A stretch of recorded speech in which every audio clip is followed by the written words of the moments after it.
Salut, ça va vous? On parle de quoi ce mois-ci? On va faire une conclusion sur Jérusalem d'Alan Moore, dont j'ai commencé à vous parler le mois dernier. On va parler d'une chose qui saigne peut-être.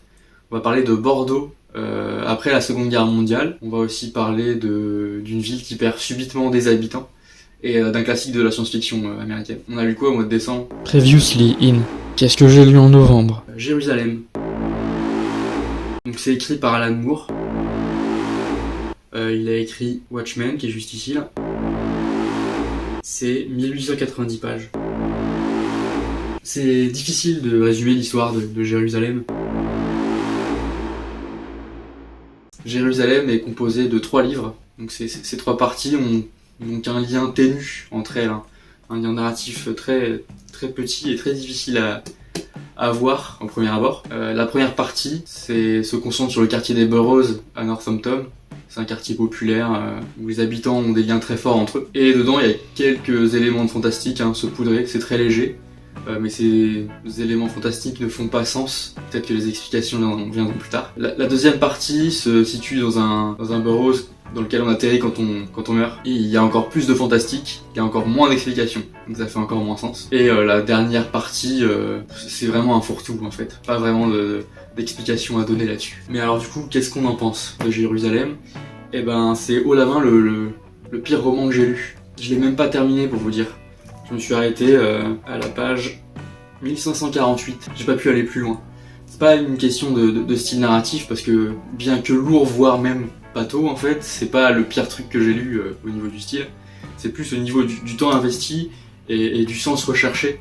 Parce que, vous vous doutez bien que pour lire à 1548 pages, ça prend énormément de temps, sauf qu'il n'y a aucune contrepartie. C'est pas satisfaisant, mais c'est pas surprenant, on ressent rien en fait, mis à part de la frustration. Chapitre sur chapitre, c'est vraiment l'incompréhension qui règne. Il y a rien qui fait sens. L'univers décrit par Alan Moore n'a aucune logique et c'est vraiment frustrant et imbuvable quoi. Et ce que je comprends encore moins, et que j'aimerais bien comprendre par ceux qui ont lu Jérusalem, c'est les avis vraiment dithyrambiques. J'ai l'impression que tout le monde a aimé le roman, tout le monde l'a lu jusqu'au bout malgré les efforts, et tout le monde loue le génie d'Alan Moore. Expliquez-moi s'il vous plaît. Mais regarde ce chapitre-là, essaie de lire. Et c'est comme ça pendant 55 pages. 55. Est-ce qu'on a envie de se taper ça quand on est arrivé à la page 1348 ? Bah, pas spécialement, non. On a lu Si ça saigne de Stephen King, encore lui. C'est un recueil de nouvelles publié par Albin Michel en 2021 en France. Au-delà du recueil de nouvelles, c'est plus un recueil de romans courts, dont un est la suite directe d'un de ses romans qui s'intitule L'Outsider et que je n'avais pas lu.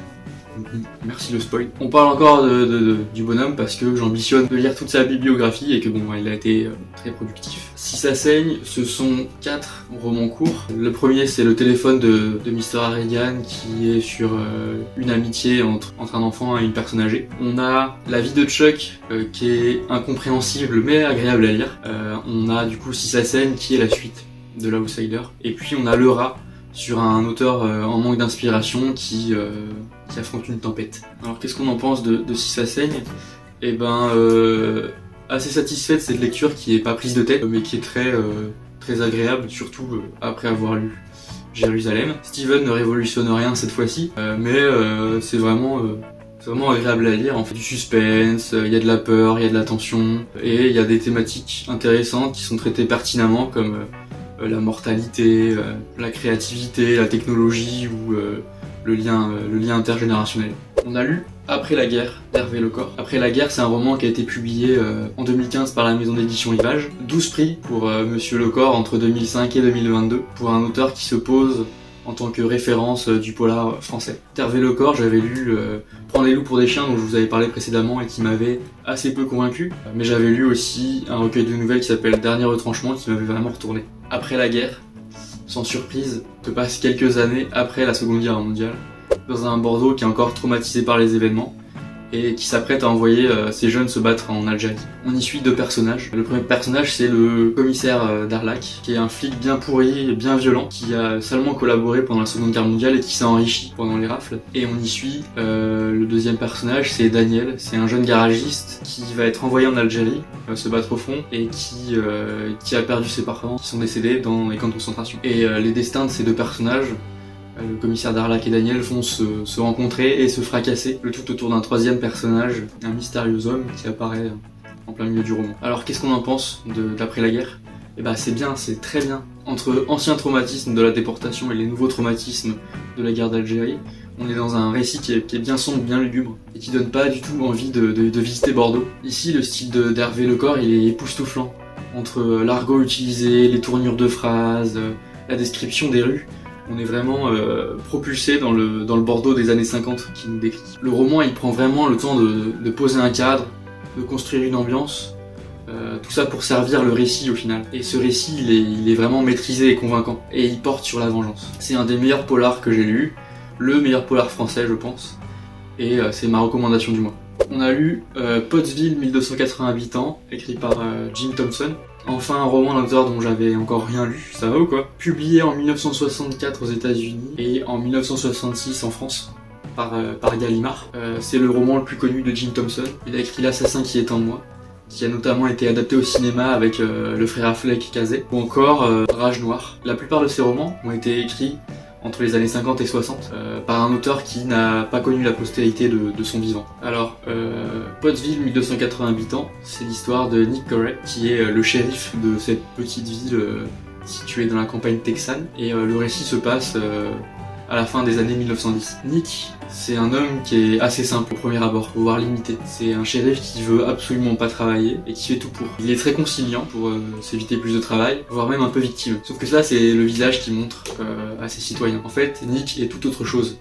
C'est un tueur en série. Alors, qu'est-ce qu'on en pense de Pottsville, 1280 habitants? Bah, bof en vrai. Encore un classique de la littérature américaine avec laquelle j'ai du mal, mais cette fois-ci, à l'inverse de Martin Eden, je sais pourquoi. Outre le personnage de Nick qui est vraiment bien écrit, je tiens à le dire, vraiment très bien écrit dans sa fausse naïveté, alors qu'il est un véritable sociopathe manipulateur, les autres personnages, en comparaison, paraissent franchement stupides. Le style est grossier, voire vulgaire, avec l'intention de faire rire, et c'est une humour un peu cynique, et pas forcément à propos, et il ruine un peu l'intrigue. Donc ben voilà, c'est dommage. Pour finir, on a lu Hyperion de Dan Simmons, publié en 1991 en France par la maison d'édition Robert Laffont. C'est le premier tome qui sert d'introduction à la tétralogie des Cantos d'Hyperion, qui est une saga qui a été écrite entre 1989 et 1999.